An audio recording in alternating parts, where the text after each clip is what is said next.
Fala pessoal, tudo certo? Eu sou o Arão Miranda. Hoje nós vamos comentar a 31ª prova do exame da OAB em Direito Empresarial. Vamos falar das questões. Já tem um outro vídeo no qual eu comento a peça prática. Comentei que nessa prova da 31ª fase, a prova de Direito Empresarial, estava tranquila, né? Era tese única praticamente e tinha umas questões processuais a serem enfrentadas, mas a petição inicial estava bem tranquila.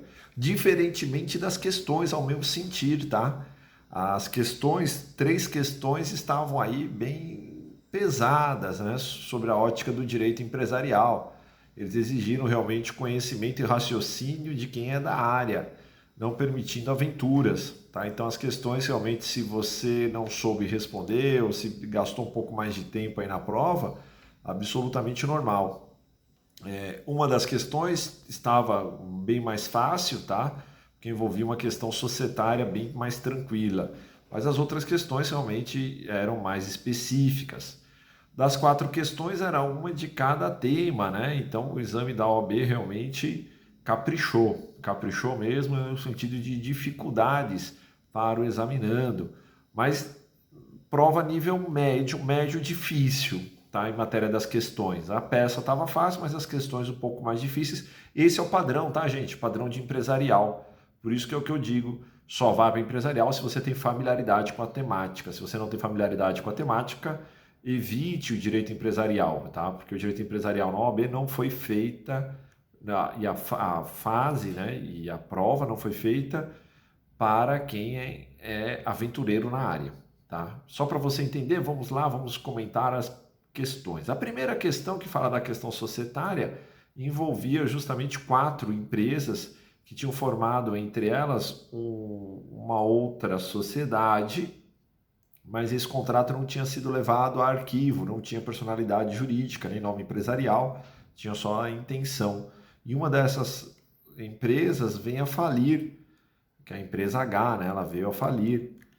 E aí a situação colocada é justamente essa. O que acontece com esses atos societários, a intenção entre elas, e como os sócios podem proceder. Como eu falei, não é nada simples, você precisaria de um conhecimento de direito empresarial como um todo. Por quê? Porque aqui envolve justamente uma sociedade em conta de participação. A sociedade em conta de participação, como você bem lembra, é aquela em que não há, como nós dizíamos, a sociedade em conta de participação é aquela em que não há explicitude de seus atos societários a terceiros. De um lado você tem os sócios ostensivos e do outro os sócios ocultos, tá? Nessa situação, que está prevista lá no artigo 992 do Código Civil, há necessidade de se observar o 994, parágrafo 3º, 994, parágrafo 3º também do Código Civil, além da própria lei de falências no artigo 117, tá? Então, assim, era uma questão um pouco mais delicada, 992, 994, parágrafo 3º e 117 da lei de falências. Porque aqui nós tínhamos o seguinte: a sociedade contra de participação ela pode existir, existe previsão jurídica, realmente os atos societários dela não serão levados a registro, tá? E a prova da sua existência pode se dar por qualquer meio de prova, que é o que está lá no Código Civil, artigo 992. E esse contrato ele pode sim ser exigido perante terceiros ou entre os sócios, tá? O que nós temos é que justamente o fato de que a empresa H, que é uma das sócias, teve a sua falência decretada. Então, nessa hipótese, os demais sócios devem questionar o administrador judicial da quebra para verificar com ele como que ele vai honrar os contratos bilaterais, que é o que está no artigo 117 da Lei de Falências. Ora, então, o que deveria colocar na resposta é justamente isso: interpelar o administrador, através, pode ser de uma notificação extrajudicial, para que ele se manifeste como ele vai interpelar esses contratos, tá? Para que ele reconheça ou não a validade desse contrato. Então é uma questão um pouco mais delicada. A parte da sociedade era bem mais tranquila, mas a parte de como interpelar, o que fazer, é um pouco mais delicada. Ora, a questão 2 é uma questão bem mais difícil, né? Porque ela envolve uma SA fechada, que a companhia Venha Ver Engenharia, de 2008, SA fechada, hein, gente? Essa informação é importante. Toda vez que aparece essa informação de SA aberta ou fechada, eu costumo dizer grifa a informação, porque ela não está perdida no enunciado. E, de fato, nesse caso, ela não está perdida no enunciado, tá? O capital social dela estava integralizado por meio de ações ordinárias, outra informação importante. E em 2017, por maioria de votos, houve justamente uma modificação no estatuto, criando-se então duas novas ações, a ação A e a ação B. Na ação A, preferência para a distribuição de dividendos, e na ação B, os titulares tinham direito a reembolso sem prêmio, tá? E aí vinha a discussão sobre um sócio minoritário. Primeiro ponto, sócio minoritário pode sim discutir, isso já é voz corrente, é certo, voz minoritário tem essa legitimidade. A questão da propositura da ação, tinha prescrição, não tinha prescrição? Não tinha, porque para você falar em prescrição, tem que se observar 2 anos entre a data da assembleia e a propositura da ação. Nesse caso, a ação foi proposta em 25 de março de 19 e a assembleia foi em 22 de 8 de 17, então não tinham 2 anos. Então, tranquilamente, poderia sim discutir através da ação anulatória os atos da Assembleia, não tinha problema nenhum nesse sentido, tá bom? Então não tinham 2 anos, não tinha prescrição, que era a letra A. Na letra B, a questão era mais truncada, porque o acionista Pedro, em tese, ele não tinha razão na sua argumentação, observando o artigo 17 da lei da SA. O artigo 17 da lei da SA, ele prevê justamente a modificação das ações preferenciais e, no caso, não há contra-obrigação legal de dar aos acionistas preferenciais um direito a mais, tá? Ainda mais por ser uma SA fechada. Então, assim, é uma questão mais delicada, exigir um raciocínio maior e um conhecimento maior de SA, o que eu falei. Então, aqui está um pouquinho mais difícil também, tá bom? Na questão 3, a questão 3 para mim é o cúmulo da dificuldade na prova, tá? Foi o ponto ápice de dificuldade na prova. Por quê? Porque na questão 3 você tem o Miranda, que em fevereiro de 2018 subscreveu uma nota promissória. Aí você já tem que lembrar da lei que trata da questão envolvendo nota promissória, pá. E no valor de 35 mil, contendo uma cláusula sem despesas a favor de Ladário.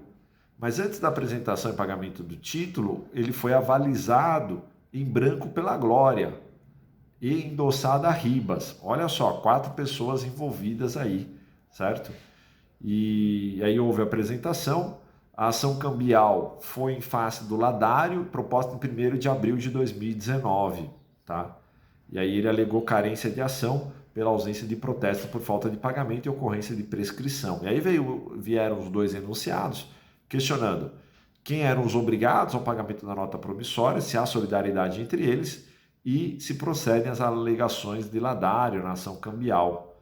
Gente, é uma questão um pouco mais delicada envolvendo títulos de crédito, tá? Então, para responder a pergunta A do exercício 3, da questão 3, a gente tinha que lembrar o seguinte: há uma responsabilidade solidária para o pagamento entre as partes envolvidas. Então, o Ribas, a Glória e o Miranda respondem de forma solidária, tá? Respondem de forma solidária.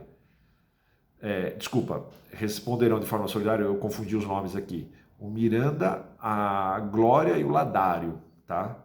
É isso aí, perante o Ribas. Desculpa, eu confundi os nomes aqui. Então é o emitente, o avalista e o endossante. Emitente, avalista e endossante. Eu mudei os nomes, desculpa. Ainda bem que eu estou aqui com o script da peça aqui, que eu fiz o resumo, e aí deu para corrigir a tempo. Tá? Então, eles respondem de forma solidária, é o que está no artigo 77 e 47 do decreto 57.663, tá? 57.663 e 66, é o decreto que trata aí da lei uniforme. Além disso, gente, nós temos também uma outra questão envolvendo prescrição, porque a prescrição ela conta 1 ano a contar da apresentação do título. O título foi apresentado, então, em abril, tá? Em abril, e aí nós temos o vencimento do título 28/2 de 2018.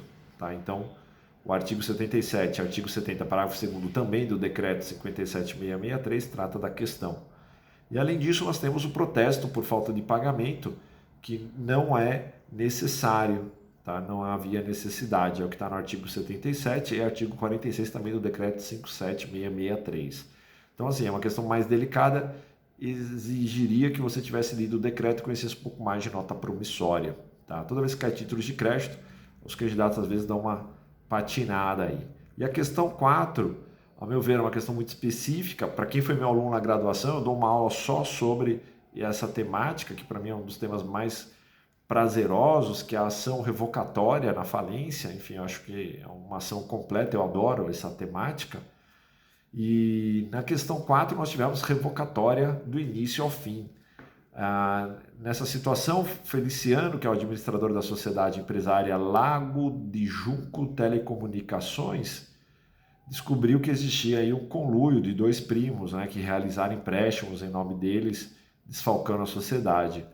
Qual a medida cabível? Eu já respondi para vocês. Uma vez que a empresa está falida, é a ação revocatória, que está lá no artigo 130 da Lei de Falências. Artigo 130 da Lei de Falências, tá? Ação revocatória. Teria que sustentar justamente o conluio fraudulento do devedor e os terceiros envolvidos, tá?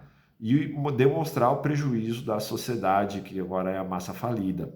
Legitimidade, o administrador em nome da massa falida e o Ministério Público, com prazo decadencial de 3 anos. Prazo decadencial de 3 anos. Tá no artigo 132 da Lei de Falências.